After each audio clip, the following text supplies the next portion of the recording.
Okay. Hey, Dan Anderson, thanks for coming in to our studio today. Hey, Tracy, Travers, what a wonderful day to come out and tell stories. Talk Tornow. So I joined the Tornow committee. Geez, it's been 7, 8, no, I don't know how many years ago, a long time ago. But when did you start? How did you get involved? Originally, before that, I heard about this name, John Tornow, and being in Matlock, that's all the old timers. That's all they talked about is this wild man of the Wynoochee, and so my background is some archaeological stuff and some Native American stuff and some wilderness and survival stuff. So I would just, whoa, I want to know more. So I actually found out that there's some people that still know a little bit about the story, John Tornow. And so I put a flyer out the Matlock store and I said, hey, let's go find this spot that John Tornow supposedly died in. And Kenny Howard, he's passed away recently. He says, well, I know about where it was. People talked about that years ago. What year was that you put up this flyer and started doing Well, that? In the Bill Lindstrom, that wrote a wonderful book about John Tornow, he's thought I was at the 1987 Tornow at the school. Wow. I don't think I was there. So there. in 1987, I was still in high school because I didn't graduate until 1989. So I didn't even move into the Matlock area till 1990. So in about 1991 is when I put up the flyer. Let's go try to find this shootout site. Well, being that I got a bunch of people excited, they just came out of the woodworks. Margie was one of them, and we went out and we spent a day looking around this lake. I've seen your video. Yeah, it's on YouTube. You it's have so brown great. hair.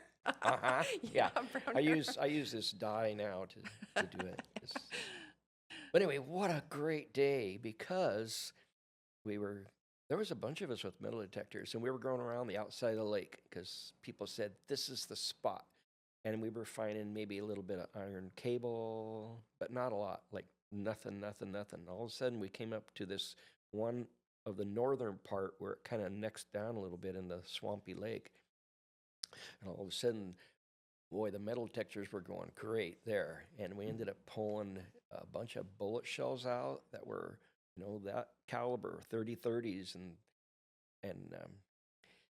But the exciting part then is we found a 1904 dime, which put it right in the perfect timing-wise. Because if you were walking around in 1913 and you were killed, you probably wouldn't have 1913 coins. You'd probably be, 10 or 15 years earlier. Oh, wow, yeah. So excited. And then we found round nails and square nails in the site. So being that we found the site, all of a sudden the news is out. They found the Tornow site. So then it's like, there was a few discussions from some people and some talk going on, and Rand Iverson was involved a little bit there in the beginning. Great guy. So then I think it was Bill. No, the guy that Ron Fowler. Have you heard of that name? He wrote the first Tornow book in the last 30 years. Right. What's the name of that one? There's been a lot of books. Yeah. We've been collecting them. Tons of books. Anyway, so him and me got together and we did a lot of research and stuff. So somehow Bill knew maybe Ron Fowler. And then it was like, I think Bill organized the first, come down to the Montesano Library. Let's have a John Tornow discussion. They did it in Montesano. Oh. And so that was great fun. There was a lot of people there. And from that group, it's kind of like, okay, through a few other meetings, hey, 100-year anniversary is coming up. We should do something as a little group to at least say something or promote something. So that's where the John Tornow Committee come up. And what's cool, I have a lot of the old correspondent letters between Doug Rice and a lot of the Bob Dick was the president of it at one time. Oh, yeah. I have a lot of those letters. He's going to hang out with us at the Old Timers Fair. Awesome. So anyway, the John Tornow 100th Anniversary Committee was formed, and what a great day, because then things started opening up and more people talking about it, and then they had the the school, the forums. Oh, yeah. That's recorded too, Mhm. right? And there was a lot of people at that. Yeah. A lot of people. But one of the coolest days are we said, okay, let's do something special. And I think it was a couple of years out, 1913. So it was like probably 2009 or 10. We started talking about, it'd be Oh, cool to make a monument because we had discovered the shootout site, right? but it was just, out in the woods. But let's make a monument. So we had to contact Green Diamond about it's on their land.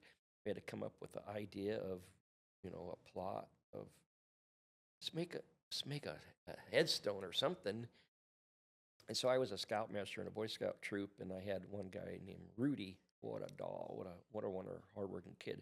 He was going to have an Eagle Scout project, and he goes, Mr. Anderson, I could build a trail, and we could build a monument, and we get all kinds of stuff, and people excited about it. So we did. We went, and he did all the legwork, and I gave my brains and rock ideas because I work a lot with stone. And we created a monument, created the trails, and yeah, then it was a big deal. Like it was a big deal before, but now it's Yeah. now it's a really big deal. Well, I got involved in the committee because, well, I guess I should back it up. I'll tell my story. So I grew up out there in Matlock, and my family owned the cemetery where John's buried. So all my life, I always heard, oh, John Tornow this, John Tornow's out there in the woods. Oh, John Tornow's going to get you, and we drive our mower down from Grandma and Grandpa's, and we mow the yard, and then and then you had to have a push mower to mow on the graves, and Wow. it was like 3 hours. Well, we spent our summers. We would mow our house, property, go to Grandma and Grandpa's. We'd drive down the cemetery, and you had to start all over again. Did you get paid for that? No. That's just what we did, like all summer long. I remember we were just like on the Oh, mower man. all the time. And Grandpa had a gas pump at the house. That was cool. Anyways, so I always heard the story. And then we were building our house, and my brother-in-law, Terry Eldred, came from Idaho to help us build.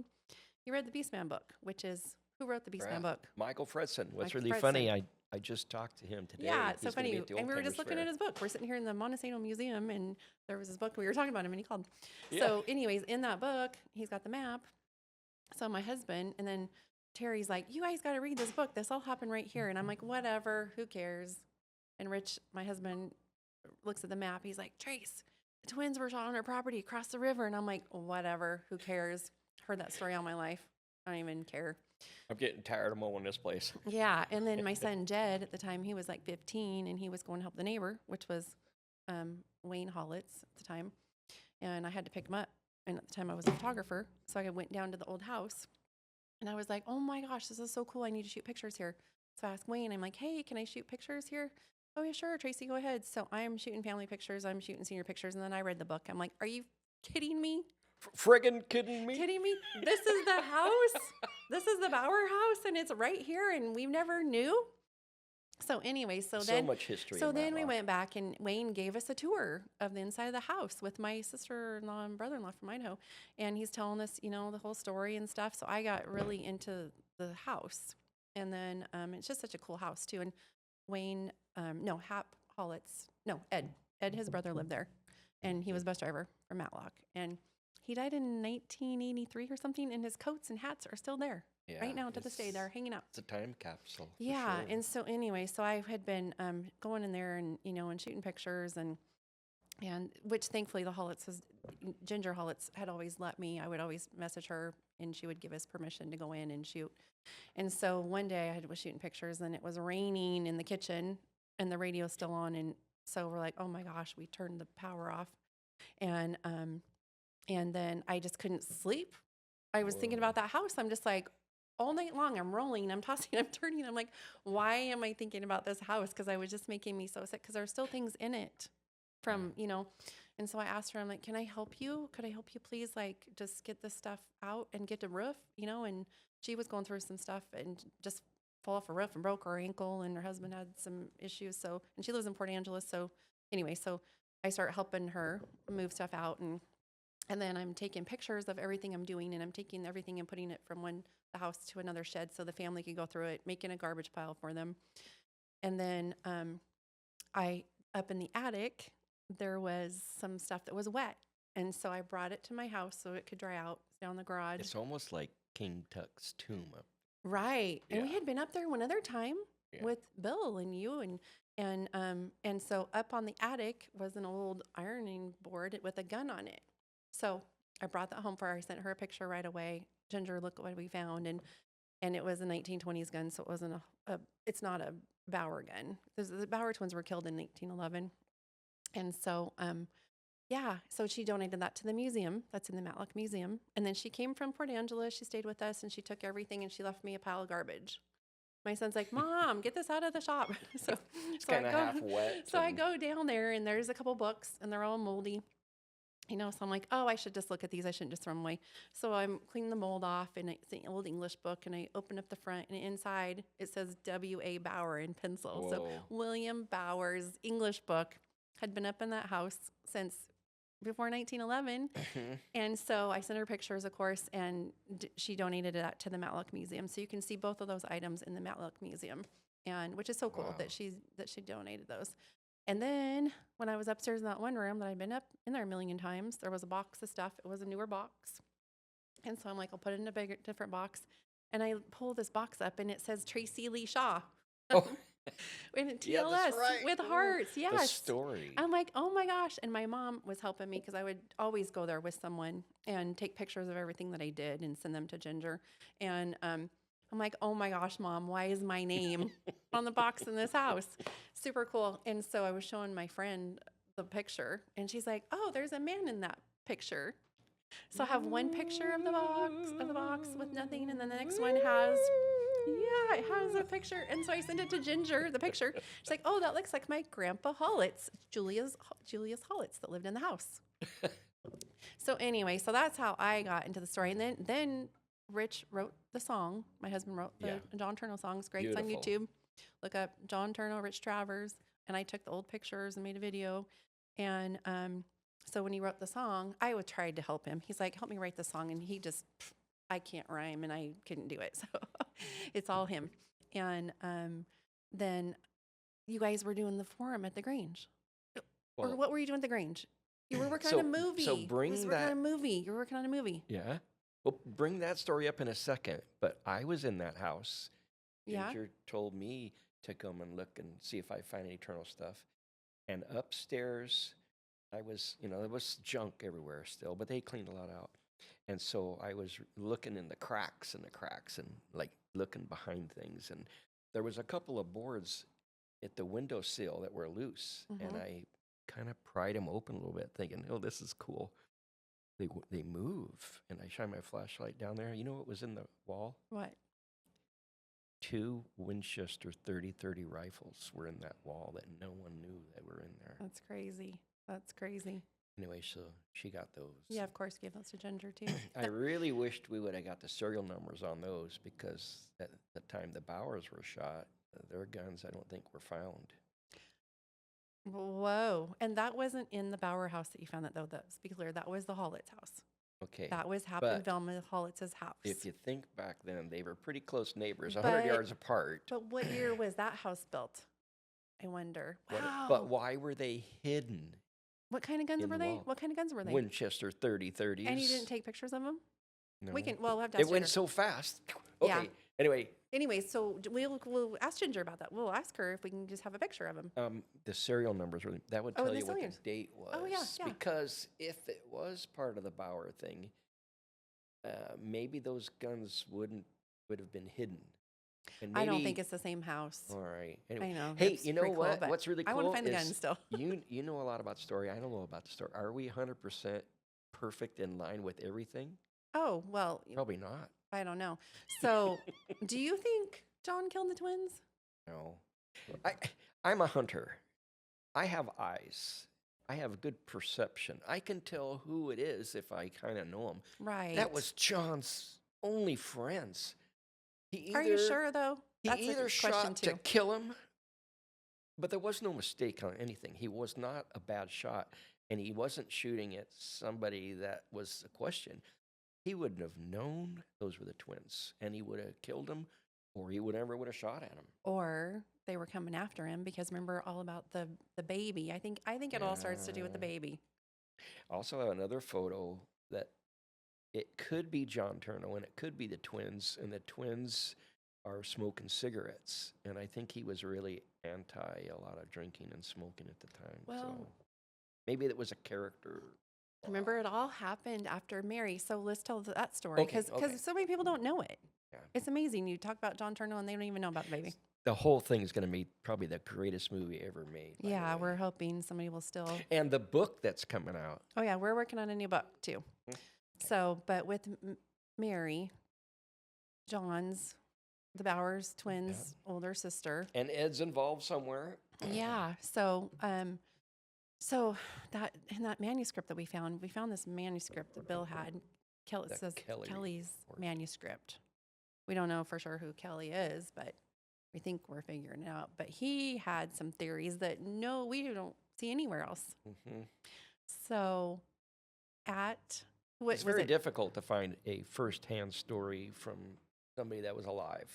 They're all dead. Exactly, because it was 100 years ago, so over 100 years ago now. So who died first? John's dad. Yeah. And then his mom fell and broke her hip, right? Yeah. And All then- just fast. Bam, bam, bam. And then Death, Mary went down to the house to help her grandma and grandpa, John's mom and dad, because, her mom, because her grandpa died. Which makes sense. Very So good. Ed was still living there upstairs and Mary was living there. And so they slept upstairs in the house. And then in 1910, All by themselves. in 1910, Mary ends up pregnant and Uncle Ed takes her to Aberdeen for an abortion. And so I think it's just all about that baby, That's where the story starts, huh? And Bill has in the Villain and Victim book, he's got the whole entire, The trial? the trial because Uncle Ed takes her to Aberdeen. They pay $50 for an abortion. The doctor messes it up and she died. And then there was a trial and he went to jail for 9 months. Wasn't very long. Yeah, 9 months. And just super sad that she, Yeah. and who was the father? Because we don't know. And we do know that her mother and father, Minnie and Henry, went to pick her up a couple times. And then she didn't want it. Ed cried. Remember that? Ed paid for the abortion. And he paid for the abortion and he was crying. And then she didn't want to leave as soon as he was crying. But then Emma Katz, who owned the house that she went to and she died at, in her deposition, she said that she asked her why she did that. And she said, because my sweetheart left me. I think their house was also a part-time boarding house for people coming through the area too. Oh, yeah. And they would come there and they would take them like they were hunting guides. They'd take them out hunting and stuff. Oh, but the important part of the story is John lost his mom and his dad and his niece and her baby, and then the Bauer twins were killed. Yeah, And his dog. Oh, my gosh. And shot his dog. It was horrible. John says, don't even come look after me. I'll kill you if you come try to Yeah, get just me. leave me alone. If he would have been fine if everybody would just left him alone. That's right. I don't think and we have 3 newspaper articles that say he was innocent. He wasn't even there. Mm-hmm. So, but we've been hoping to find where the Bauer twins were killed and their guns. We think it's on your land. Yeah, it would be maybe. great. It'd be super cool. Keep everything right Yeah, at home. right there. Right? So we live, our property borders the Bauer property. And so if you're on my So there's field, you another can look down article and see that the says house. that John had one of his lean-to cabins on Peterson Creek north of Matlock. Where's Peterson Creek? I live on Peterson Creek. Oh, yeah, he had cabins everywhere. He did. I wonder where the guns are, Oh, well, here's one Oh, maybe yeah. right here. Oh, yeah, let's show this. So where did you find it? Tell me Well, about it. So I've collected a lot of stuff and known a lot of stuff. So when I started collecting John Tornow postcards, which is pretty rare stuff, there's almost 30 of them here. These are the originals worth a lot of money. Yeah. I keep them in a safety deposit box. But yeah, this is, all the stories we have of the newspapers, they contradict each other. And you have all the stories from all the elders, which, it gets diluted. This is the only evidence we have of, an actual photo of John tied to a tree. It's hard to explain some of that, but when you actually see a picture, it's worth 1,000 words.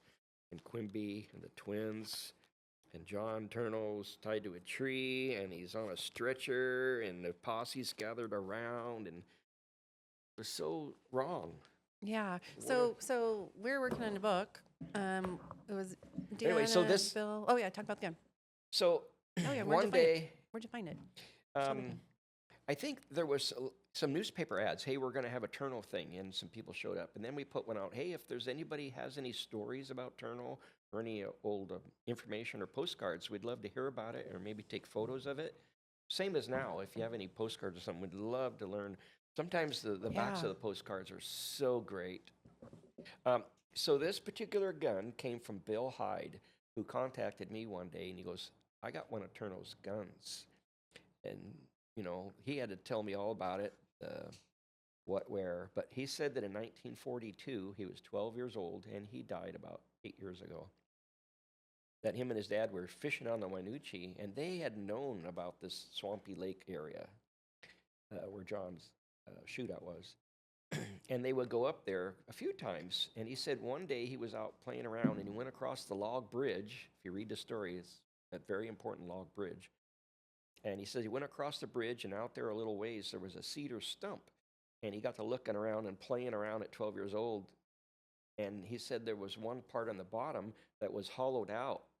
And he says it was big enough for a man to crawl in there. And he went in there a little ways, and he says on a ledge, this rifle was there. And it was wrapped in a burlap. But he says a fire must have come through years ago because it was partially burnt. And you can see like a burn area here. So this is out the Wynoochee, close to where John was killed? Yeah, right across the bridge and not too far over the bridge. Oh. And they clear cut the area, and some big dozers came in there, and they plowed up a bunch of cedar stumps and unearthed them. So it's hard to know exactly where, but I was looking with a metal detector. I never did find the spot. But yeah, he said this rifle was on a ledge in there, wrapped in a burlap and partially burnt. And when he pulled it out of there, he immediately had that feeling. This is one of John's rifles. What kind is it? 4440, and that's a Marlin, 1889. So the caliber was unusual back then a little bit. It would be hard to find shells. And so in my opinion, with all my knowledge, he was good with guns. He had guns. He had stashes of food. He had stashes of cabins. He had things everywhere. This was a stash gun that he could escape quick, go across the bridge, grab a gun, and take off or defend himself. It'd be cool if we could get DNA off of it still. But then we'd have to dig up John. And we don't even really know if it's loaded or not, you know, like it's all rusted up and stuff. So, geez, that's so cool. But yeah, so I can not swear to the idea, but it is burnt, and it was in a safe in 1942. So everything you see is 1942 in a safe, or everything is below, you know, like, so 25 years in the wilderness, gone through a fire, there's little wormholes in it. So yeah, I would put just the evidence of probably about 1900 to 1915 of when this was in the woods. That's cool. Did you bring the boot? I did not. Oh, you didn't bring the boot. So you guys everybody will have to come see us at the Old Timers Fair in Matlock, Merriam Night School. It's the first weekend in May. We'll be inside by the gym. We'll have all this stuff. And tell us about the boot. Well, so I've been using metal detectors since 1965 with my dad and my family. We found a lot of really great things. So yeah, needless to say, we did the John Tornow site many times, and we came up with some great things. So back in the swamp, if you know anything about swamps, there's a lot of peat moss and things, you know, you keep them wet underwater, and peat moss, it preserves things forever. So I got a hit in the swamp, and I dug it up, and it was a logger's boot. They call them corks with the metal spikes on them. And so what's the coolest thing about it, it kind of fell apart, right? But you could tell that the whole front of the shoe, it was cut out.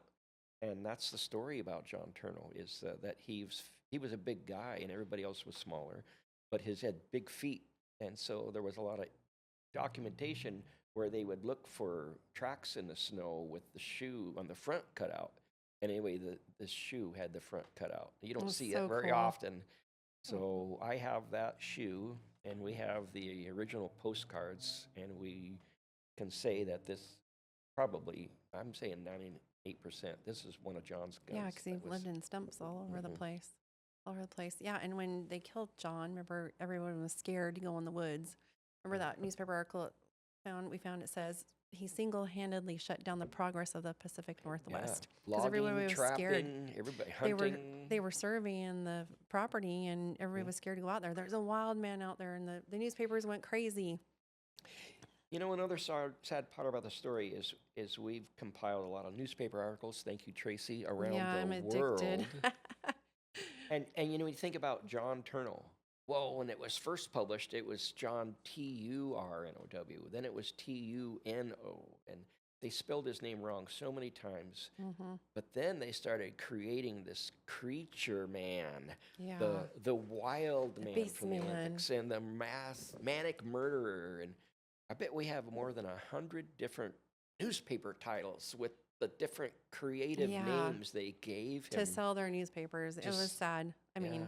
it was crazy. They made him into a monster. Yes, and then everybody was scared. And then you talk to people in Matlock, and they say he was nice. He would leave food on their porch for them, Yeah. and stuff. And Trade so, him eggs, and he would leave them behind a venison. And yeah. So our book that we've got coming out, we want to just kind of tell the whole story like it was written, but I don't know. And why are we so fascinated in the story? I am just because of the house. That's how I was, I was just the house.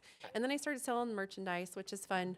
Here's my, and and it's a just, shirt. and it's just fun. And then the story just keeps going Do and we going. make money on it? No, Not no, any. Like no, go in debt for not this really. creative, passionate Yeah, story. yeah, it's super fun, and then there's so many other people in the world doing Turnow stuff now. Hmm. But anyway, so yeah, our book is going to be newspaper articles because keep finding cool stories. Oh my gosh. Yeah. It kind of puts us behind a little bit when you're Yeah, trying to edit. I need to edit, stop. Edit. I have to stop. More good stuff. Yeah, but we're getting there. We're finally getting there. Yeah.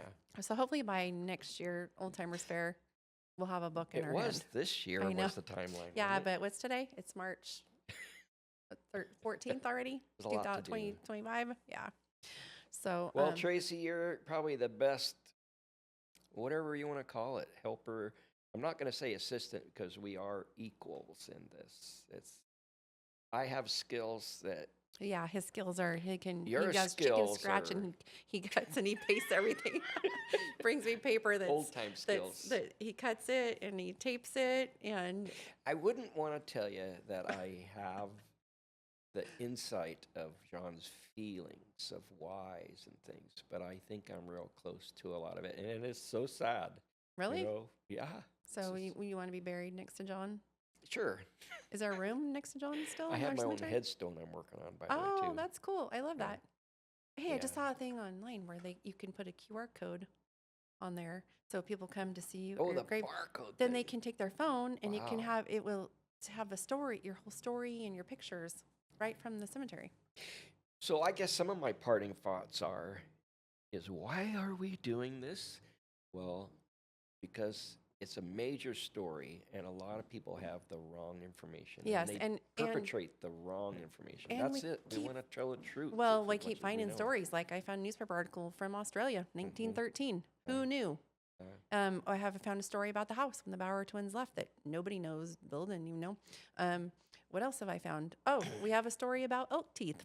That's Yeah. another whole story that's Yeah. coming in. It's a whole, and the elk horns, and yeah, there's just so much that we keep finding that we just want to share. So I'm gonna try to push you into getting your part done, and Okay, and you push me as much as you want. Well, I think I edited 10 pages 2 nights ago. awesome. Like, Yay. they don't exist anymore. So It's he's all editing, condensed he's down. bringing them to me. I'm going on the computer and trying to put them together. And then we have help from our authors, Bill Lindstrom and Sandy. What's her last name? Yeah, Sandy. Crowell? Crowell. Crowell. Sorry, Sandy. Crowell. Sorry, Sandy. Okay. Thanks for coming in. This is fun. Yeah. Okay. Bye. Bye.